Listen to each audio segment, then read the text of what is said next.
Guys, and welcome back to another episode of Rebuilding Stockport. I thought we'd start today on the page of Craig Palmer, the young lad that's been out on loan many times in his career so far.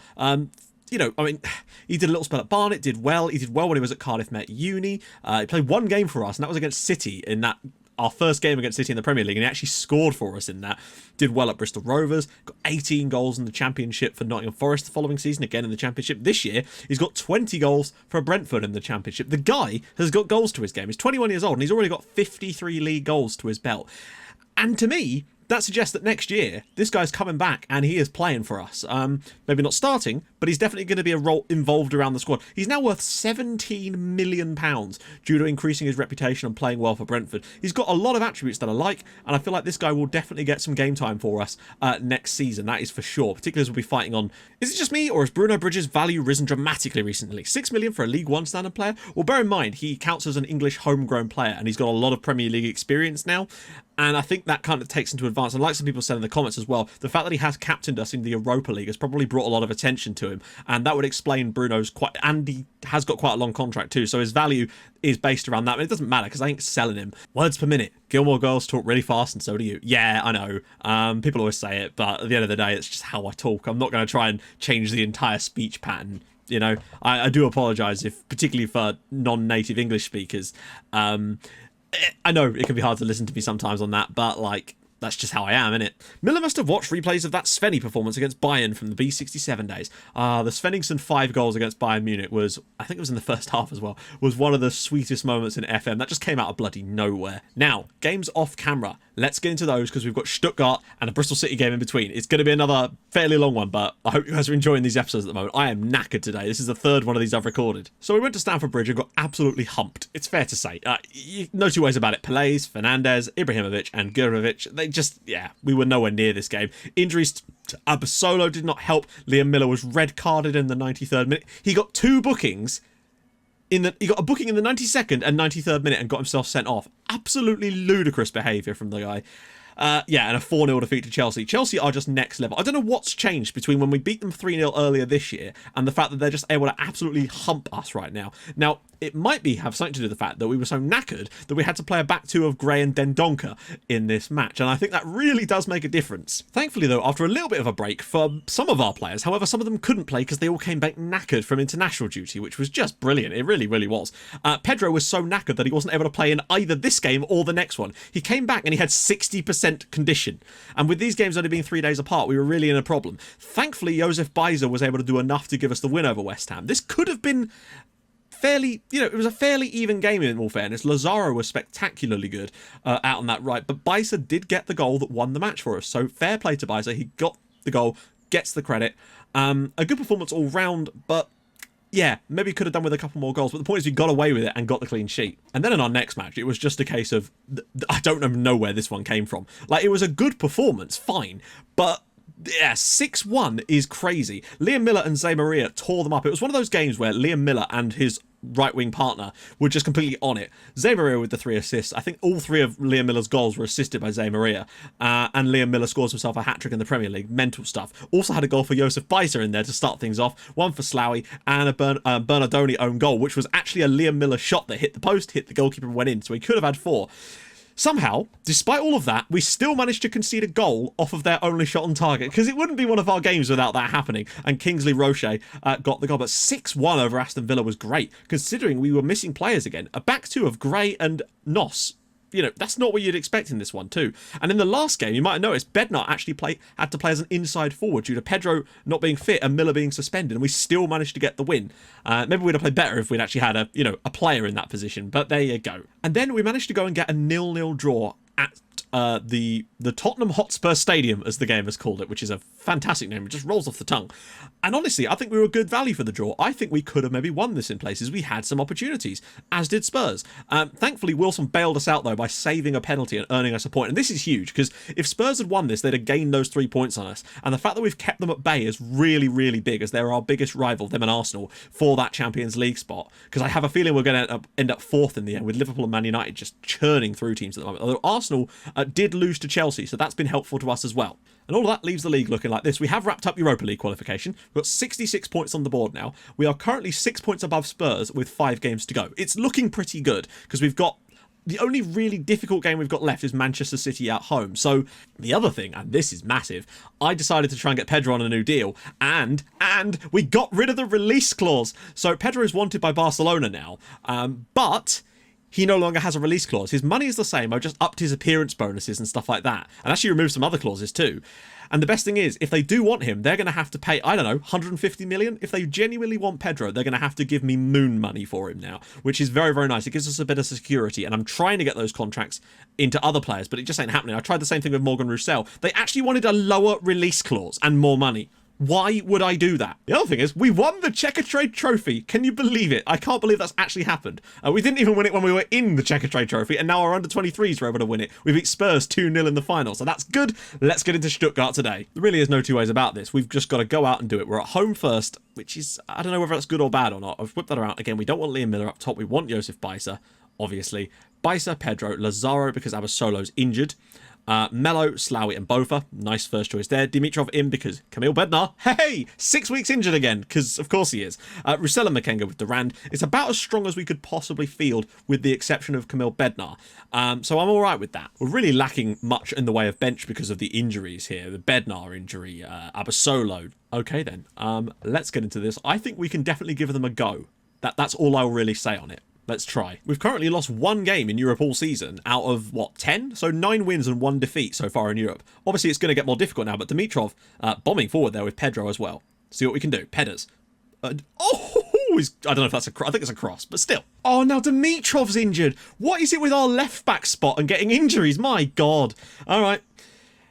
Eric Thompson Svenningsson, it is time for you to come back in and prove yourself, mate, because this is not going to be easy, and I think that could be the death of us. One thing I am a fan of is the fact that 45 minutes into this match and we've not let them have a shot on target. And very similar to how we did it. Oh, Bajsa's through! Oh, what a save from Curler. That should have been 1-0 Stockport. We had to score. Again, Josef Bajsa. Okay, still relatively happy. I feel like we're in control of the match and we're only getting more possession now. But we do need to find a goal in the second half. I kind of wonder if we should turn this back on just to try and see if we could get maybe a higher quality of chance. I know we'll probably create less overall, but I feel like we need to just try to create a better quality of chance. That's been our issue so far. It's just not been a good performance all round. We've been fine defensively. I'll be so mad if we concede like the only shot that they have on target in the entire game when we've done our best to basically give them nothing. Ball in. Makenga clears. Right, breakaway time. Go on, lads. Here we go. Breakaway is on. Pedro needs to cut inside. He's found Akwebu. Men running forward. Oh, he's lost the ball, but Schlaui's got it back. He's in, and it's saved by Curler. Oh, my God. Better. I might get it back again at this rate. If we scored now, this would be a killer blow. Pedro. Back for ETS. Can he whip one in early? Ball across. Nobody there. Saferings. Coming back for Durand of all people. Slawi might have a go at goal. He is going all the way through and saved by Curler again.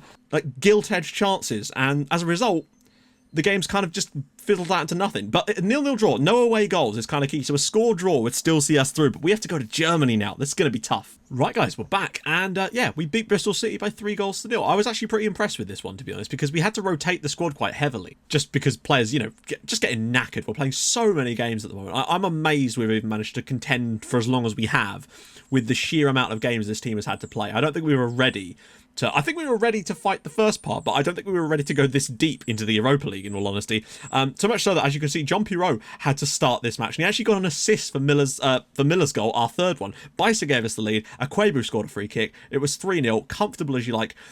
They kept a lot of the ball in the first half, but we made a few little tweaks, ended up pressing them quite hard towards the end, and it really did tell. We were 2-0 up at this point, but I just wanted to make sure that we fought back on that side of things to really get ourselves a good performance. Liam Miller, again, was absolutely superb. Goal and an assist. His career is just phenomenal. I don't know how he's going to contend next year with the fact that we'll have Pedro, him, and Jamie Lane. Although, to be honest, having 3 players in that position next year, I think is going to be a godsend, because they're going to be able to rotate like mad. The other good thing is that Arsenal and Spurs drew 0-0, which means we're now 8 points clear of Spurs and 7 potentially clear of Arsenal if they win both their games in hand.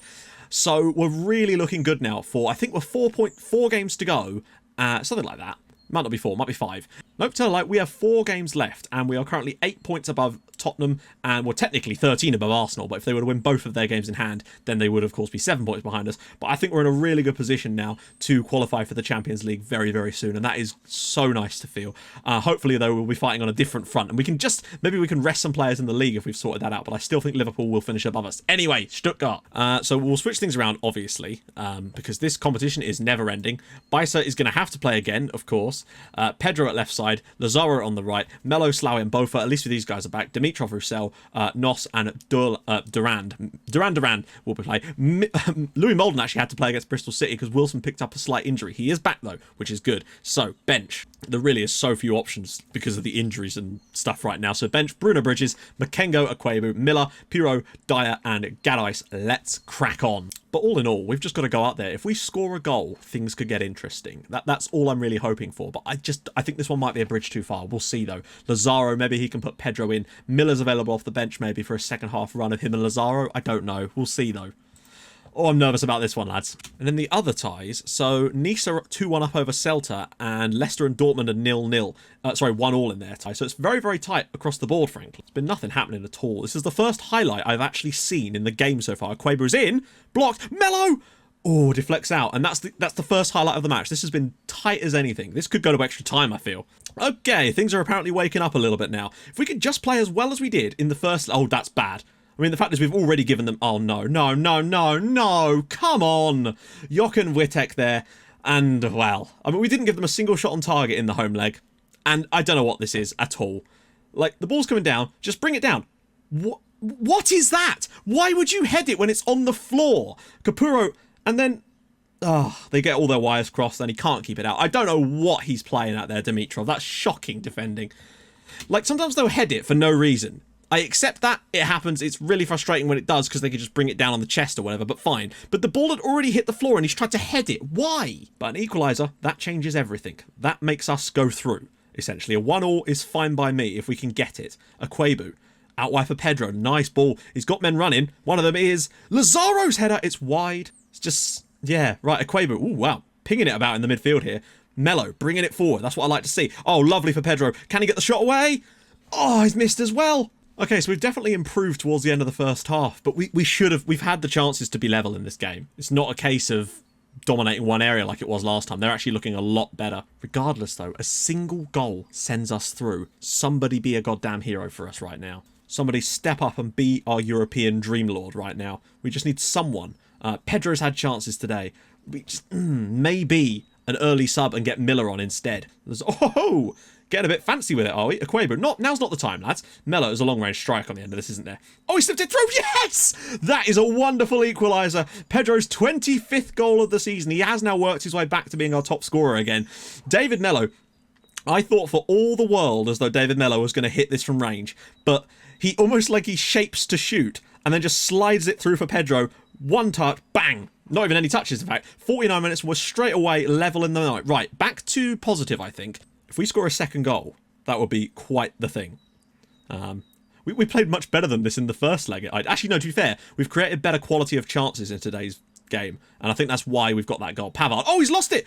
Baisa is going to shoot, isn't he? Oh my god, he's played through Mello! Oh wow, they've created their own demise there. They are the architects of their own ignominy. That is incredible. Oh my goodness. David Mello.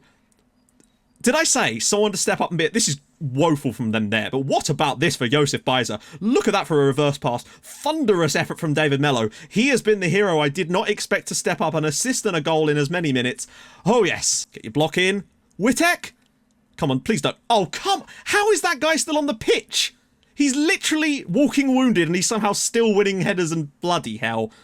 Do not do this to me. Do we move too cautious or defensive? There we go. Stuttgart 2, Stockport 2. We go through on away goals. David Mello, man of the match by an absolute country mile. What a hero. He's just put us in a European semi. Come on. We're going to play an English team. We know we are. It's inevitable that we'll end up drawing against Liverpool, won't we? And, oh, okay, Leicester City. Leicester City are struggling in the Premier League at the moment. Like, they're not doing well. They're like 13th in the league. They're over 2 legs. I think we could maybe beat them. So, next episode, obviously, is going to be... we've got 3 matches against Leicester in the next 6 games. That's going to be fun. So, yeah, I'll do Crystal Palace and Man City off camera. We'll be coming back for Leicester and Leicester, with Southampton in between there as well. Hopefully we can wrap up a Champions League spot. I genuinely think a win over Palace might well be enough, to be honest, to get us into that position. Just win at Palace, bottom of the league, we should be okay. And then we've got to go to Southampton. Just a win and a point probably would be enough, but you never know. Anyway, if you've enjoyed this episode, and I hope you have, what a series of games we've had. We're unbeaten for a little while now, starting to get some form back. Drop a like, that would be fantastic, because I'm bloody knackered. I've been recording videos today for 7 hours so far, so that's fun. To give you an idea of how long these take to record, particularly when it's like this with all the double live comms. But yeah, drop a like on the video for us getting through. That'd be freaking amazing. And if you're new to the channel, hit that subscribe button. That'd be awesome as well. And I'll see you guys in the next episode for the Europa League semi-finals. Two legs against Leicester, who are struggling this season. That could be one hell of a moment for us to potentially reach a European final at our first attempt. That would be fantastic. Anyway, I'll see you guys soon. Thanks so much for watching. Bye-bye.